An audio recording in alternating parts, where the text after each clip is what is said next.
మరి మన వాళ్ళు చెత్తలేస్తారు అక్కడికొచ్చి మన రోడ్ల మీద. మన వాళ్ళు సౌండ్ పొల్యూషన్ మ్యూజిక్లు పెట్టుకొని తిరుగుతూ ఉంటారు కార్లలో. మన వాళ్ళు రాత్రులు అక్కడ కూర్చొని రెస్టారెంట్ ముందు హడావిడి చేస్తారు, గ్యాంగులు నిలబడతారు. మన ఇంటి పక్కన మ్యూజిక్లు పెట్టుకొని పార్టీలు చేస్తారు మన తెలుగు వాళ్ళు స్టూడెంట్స్ మన గెస్ట్ హౌజులలో. మరి అక్కడ మీకు డిస్టర్బెన్స్ అవుద్ది కదండి పక్కింటి వాళ్ళకి, తెల్లవాళ్ళకి.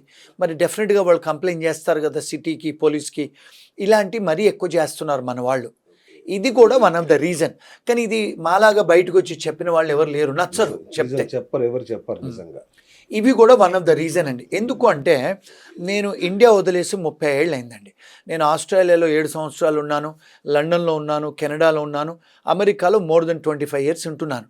మరి మేము అక్కడ చదువుకోవడానికి వెళ్ళాము, సివిలైజ్డ్గా పని చేసుకున్నాము, ఈరోజు సిటిజన్షిప్లు చేసుకుని జాగ్రత్తగా ఉంటున్నాం. పక్కింటి వాళ్ళకి మేము డిస్టర్బెన్స్ చెయ్యం. మరి ఇలాంటివి చేసినప్పుడు వాళ్ళకు కూడా ఇబ్బందికరమే కదండి. ఇప్పుడు టెక్సాస్లో అన్నీ ఇవే మన వాళ్ళవి. బతుకమ్మలు ఆడుతున్నారు, హోలీ ఆడుతున్నారు, గణపతిని పెడుతున్నారు. మరి వాళ్ళు రిలీజియన్ వాళ్ళు మీరు ప్రొఫెసింగ్ రిలీజియన్ చేసుకోవచ్చు అన్నారు, స్వేచ్ఛ ఉంది. లుంగీలు కూడా కట్టుకొని తిరుగుతున్నారు. అవునండి, లుంగీలు కూడా కట్టుకొని టెక్సస్లో తిరుగుతున్నారు. మరి అమెరికాలో ఒక లా ఉందండి, మీరు పైజామా మీద లుంగీ మీద బయటికి రాకూడదు మీరు. అది అఫెన్స్ యాక్చువల్గా, దాన్ని అబ్సీనిటీ అంటారు. ఎంతమంది తెలుసండి, పాన్ పరాగ్ తింటారు, ఉంచుతారు అక్కడ. ఇప్పుడు గుజరాతీ వాళ్ళు ఎక్కడ తిన్నా పాన్ పరాగ్ ఉంచుతారు. మన వాళ్ళు కూడా కిళ్ళి కొట్లు ఎక్కువైపోయాయి టెక్సస్లో, న్యూయార్క్లో, న్యూజెర్సీలో కిళ్ళి తినేసి ఉంచుతున్నారు. మరి ఇవన్నీ చేస్తున్నప్పుడు మరి వాళ్ళు ఊరుకుంటారండి. ఇవి కూడా డెఫినెట్గా మేజర్ కారణాలు. ఇప్పుడు మనం వాళ్ళ దగ్గర పోయినప్పుడు వాళ్ళతో ఇంటిగ్రేట్ అయ్యి వాళ్ళలాగా ఉండాలి. ఎందుకంటే be as a Roman when you're in Rome. మీరు అక్కడ పోయి తెలుగు వాళ్ళలాగా చేసి బాలకృష్ణ సినిమా వచ్చినప్పుడు మీరంతా ఒక 40-50 కార్లు పెట్టుకొని జులూసులు తీసుకుంటే తప్పు కదండి. మరి ఈ మధ్య చేశారు. ఇప్పుడు ఈ మధ్యకాలంలో కేటీఆర్ గారు వస్తే ఆయన అక్కడ కేటీఆర్ గారు మన టీఆర్ఎస్ పార్టీది అక్కడ పెట్టారు. పెడితే 50-100 కార్లు జులూస్ తీశారు కేటీఆర్ వెనుక. Without police permission you cannot do it and you're doing it. చేస్తే మరి దాని తర్వాత వాళ్ళ మీద కంప్లైంట్స్ కూడా పోయాయి పోలీసు వాళ్లకు. మరి మీరు టీఆర్ఎస్ పార్టీ ఇక్కడ చేసినట్టు అక్కడ చేస్తే కుదరదు కదండి. పొలిటికల్ పార్టీస్ కదా, you cannot do political movements in America. It is a foreign party. ఇవన్నీ కూడా వాళ్ళు సలహాలు సూచనలు తీసుకోకుండా చేస్తూ ఉంటారు మన వాళ్ళు. ఇండియాలో చేసినట్టు అక్కడ చేస్తే మరి జరగదు కదా. సో ఇవన్నీ కూడా అంటే లీగల్ అనాలిసిస్ చేసి చెప్తున్నాను. నేను ఏ పొలిటికల్ పార్టీని ఉద్దేశించి కాదు, నేను అంటే I'm giving you legal analysis అండి. అందుకనే మనకు కూడా ఇబ్బందులు జరుగుతున్నాయి, మనం కూడా ఒక అందుకు కారణం. ఇదంతా ఓకే, బట్ ఇప్పుడు లక్షలు ఫీజులు కట్టుకొని స్టూడెంట్స్, మన ఇక్కడ నుంచి వెళ్ళే స్టూడెంట్స్ చాలామంది అప్పులు చేసే వెళ్తారు ఇక్కడ నుంచి. అలాంటి వాళ్ళని పార్ట్ టైం జాబులు కూడా చేసుకోనియకపోయేసరికి చాలా ఇబ్బంది పడుతున్నారు సార్. వీళ్ళకి మన కమ్యూనిటీ నుంచి ఏమైనా హెల్ప్ దొరుకుతుందా? వాళ్ళ పరిస్థితి ఏంటి అసలు ఏంటంటే మనకు అందరు కూడా తెలుసుకోవాల్సింది, మన స్టూడెంట్స్ పేరెంట్స్ తెలుసుకోవాల్సింది ఏంటి అంటే, ఇప్పుడు ఇక్కడ వీసా ఏజెంట్లు ఏం చెప్తారంటండి, మీరు ఒక సెమిస్టర్ ఫీజు కట్టుకొని వెళ్ళండి, మళ్ళీ మిగతా సెమిస్టర్ ఫీజులన్నీ అక్కడ జాబులు బయట చేసుకొని పని చేసుకొని కట్టచ్చు అని చెప్తారండి. అది యాక్చువల్గా నేరం, ఇల్లీగల్ అడ్వైజ్. అది మీరు యూనివర్సిటీ బయట పని చేసుకునే అర్హత లేదు మీకు.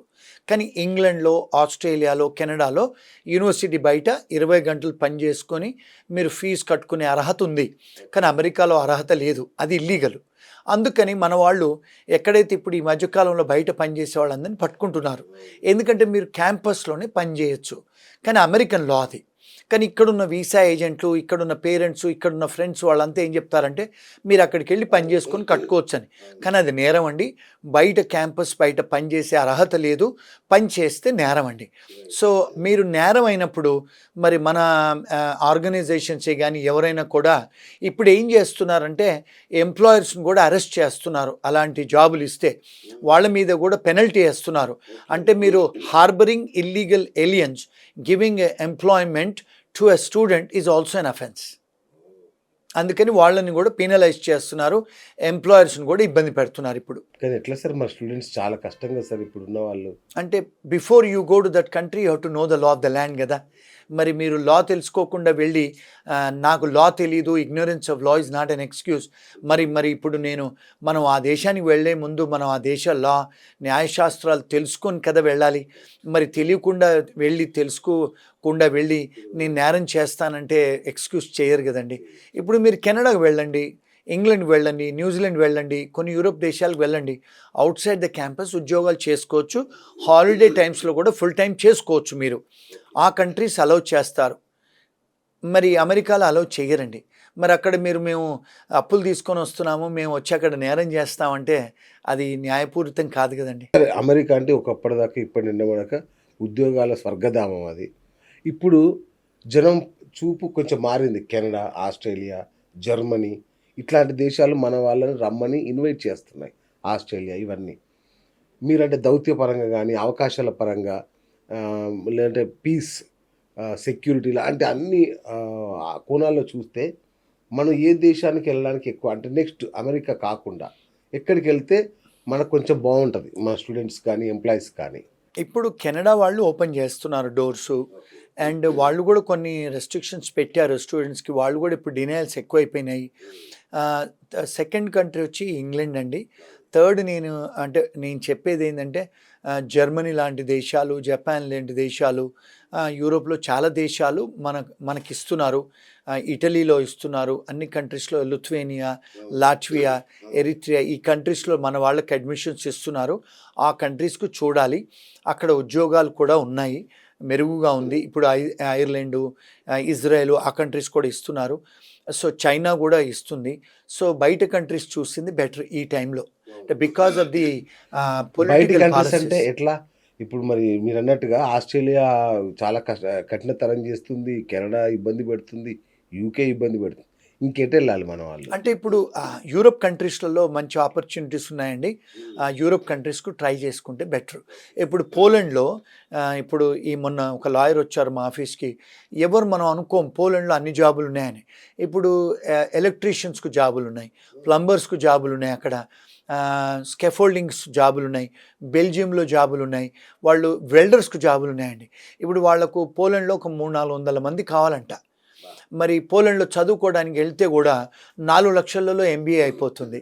మరి అక్కడ ఉద్యోగాలు ఉన్నాయి 4 లక్షలే. మరి అలాంటి కంట్రీస్ చాలా ఉన్నాయండి. మన దగ్గర కూడా ఎక్కువ అవుతుంది. అవునండి, హైదరాబాద్ కూడా అవును ఎక్కువే దానికంటే. సో అలాంటి కంట్రీస్ ఒకవేళ మీరు రీసెర్చ్ చేసి చూసుకొని వెళ్తే బెటరు. ఇంకోటి ఏంటంటే మునుపటి మాదిరి మనకు తెలియదని లేదు. ఇప్పుడు మన చేతిలో స్మార్ట్ ఫోన్ ఉంది, అన్ని కూడా మనం చూసుకోవచ్చు. వచ్చిన తర్వాత అన్ని ఆన్సర్స్ ఉన్నాయి.